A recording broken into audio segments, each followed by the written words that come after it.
Shannon, let's talk sealants with children. Should they have them on their first teeth, their baby teeth, on their second teeth? And for that much, is a sealant good, needed, necessary, sometimes or always, even for adults? What's the deal on sealants? Okay, well, you asked a lot of questions there, so let me do them one at a time.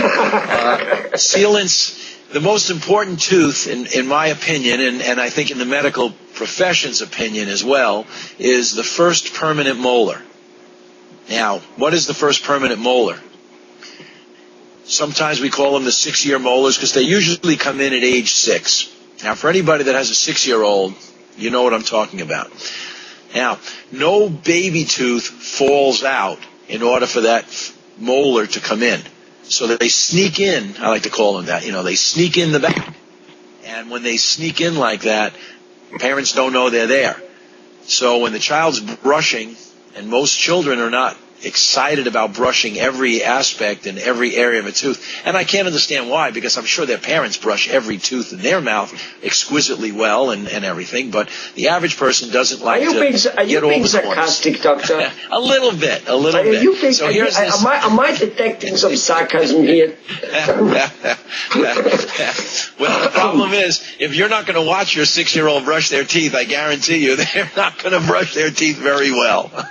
And that's when the habits of adulthood really start. So here's this 6-year-old that rather be playing in the mud, and now you're telling him to go wash up and brush their teeth, and I don't think they're going to do a great job. But anyway, because they come in further in the back, a lot of children are uncomfortable back there. They go to brush back there, and they actually will gag a little bit. They feel like there's something going down their throat. They're not used to going back that far.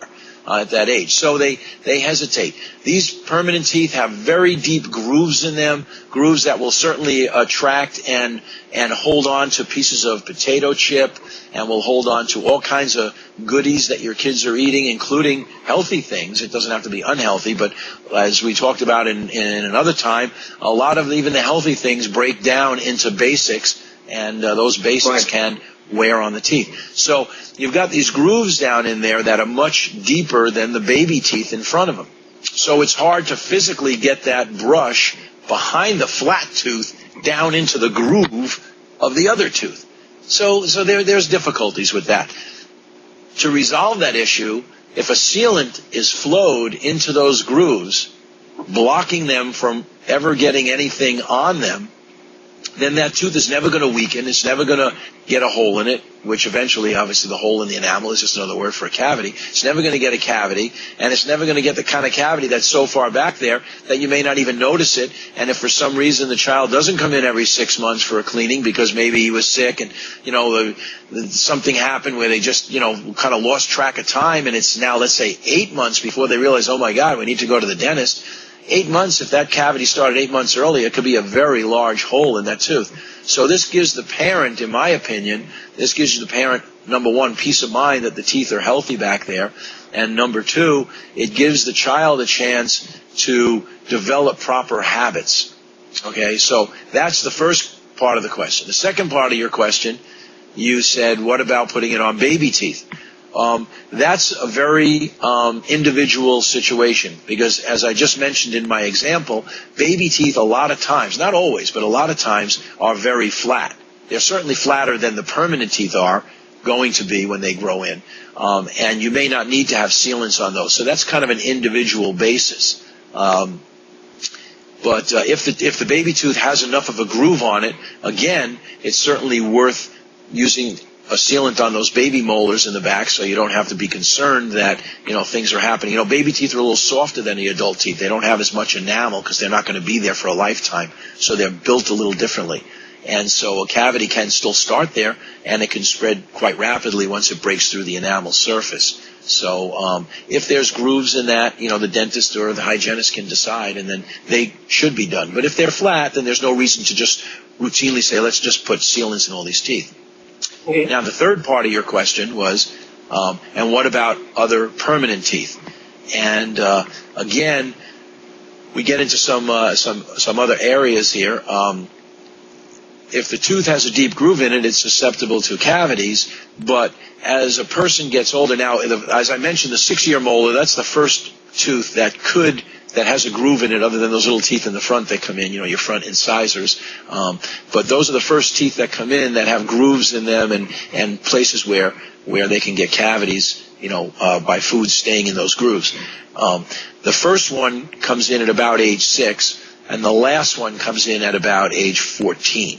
So somewhere between the ages of 6 and 14, again, if you have children, and you think about a child between 6 and 14, this is probably the years that they're mostly going to not be responsible because they haven't really grown and developed in that sense of responsibility. So, how well are they brushing their teeth, and how well are they taking care of their diet and what they're eating at school with their friends, and when they're not at home, when they're at the mall and they're, out in the street and everything.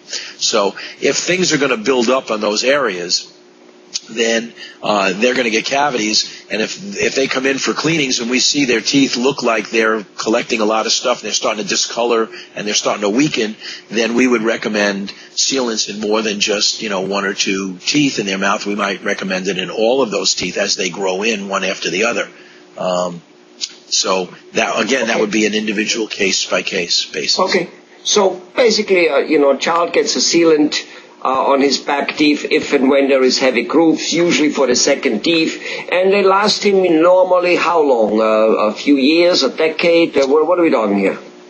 I would feel comfortable that they should last at least, I would say a decade. I would say 10 to 12 years is not unusual. I've had many patients come in at about age 18 or so, and they still have their sealants and they haven't worn out through the years of chewing. If you get somebody who's going to be doing a lot of heavy chewing, those lozenges, instead of sucking on those lozenges, sugar-free, of course, as a dentist, but they decide they want to crunch down on them, if they spend years crunching down on, those mints, then they'll probably chip out those sealants before somebody who's more careful with what they're, putting in their mouths. Sticky candies, things like that. So, from what I'm hearing, usually one set it does the job. At that point, the person doesn't really need them anymore. Right. Once it's done on a tooth, that tooth is finished. Yeah, exactly. Okay. Thanks a lot, Dr. Shannon.